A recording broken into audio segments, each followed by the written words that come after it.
Guys അപ്പൊ നമുക്കൊരു what ഈറ്റിനെ day നോക്കിയാലോ. അപ്പൊ ലുലുമാളിൽ പോയൊരു ദിവസത്തെ വാട്ട് ഈറ്റിനെ ഡേ ആണ് നമുക്ക് കണ്ടു നോക്കാം. ഇന്ന് കുറച്ച് വെറൈറ്റി ഒക്കെ പിടിക്കാം. അപ്പൊ രാവിലെ ചായ കുടിച്ചിട്ടുണ്ടായിരുന്നു, പിന്നെ ബിസ്ക്കറ്റും കഴിച്ചിട്ടുണ്ടായിരുന്നു, പിന്നെ ഇഡലി സാമ്പാറും കഴിച്ചിട്ടുണ്ടായിരുന്നു. എന്തോ ഭാഗ്യത്തിന് മറവി ഗൈസ്, അതുകൊണ്ട് എടുക്കാൻ വിട്ടുപോയി. പിന്നെ കുറച്ച് മുട്ടായിയുടെ കഴിച്ചിട്ടുണ്ടായിരുന്നു കാറിലൊക്കെ ഇരുന്ന് കഴിക്കാനായിട്ട്.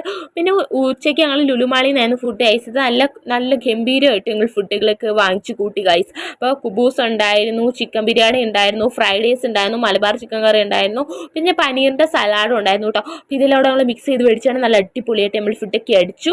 പിന്നെ ഞങ്ങൾക്കൊരു ചിന്ന വിശപ്പ് കുഞ്ഞു വിശപ്പായിരുന്നു, അതുകൊണ്ട് ഞങ്ങൾ പോപ്കോണും പിന്നെന്താ പാനിപ്പൂരി, ഞാൻ കഴിഞ്ഞോട്ടം ബീച്ചിൽ പോയപ്പോൾ പാനിപ്പൂരി കഴിക്കാൻ വിട്ടുപോയി ഗൈസ്. അതുകൊണ്ട് തന്നെ ആ പരിപ്പവും പരാതിയെല്ലാം ഞാൻ ഇതിലങ്ങ് ഒതുക്കി. അങ്ങനെ സ്വീറ്റിൻ്റെ ഫ്ലേവറുള്ള പാനിപ്പൂരി ആയിരുന്നു കേട്ടോ കഴിച്ചത്. പിന്നെ നമ്മൾ ലുലുന്ന് ഇറങ്ങിയപ്പോൾ നമുക്കൊരു കുഞ്ഞു ദാഹം തോന്നി, അങ്ങനെ ഒരു ഷേക്ക് കുടിച്ചിട്ടുണ്ടായിരുന്നു കരിക്കിൻ്റെ. പിന്നെ രാത്രി റാഹത്തിൽ നിന്ന് അൽഫാമും ഇന്ത്യയിലായും ഒക്കെ ആയിരുന്നു കേട്ടോ നമ്മൾ കുടിച്ചത്. അങ്ങനെ നല്ല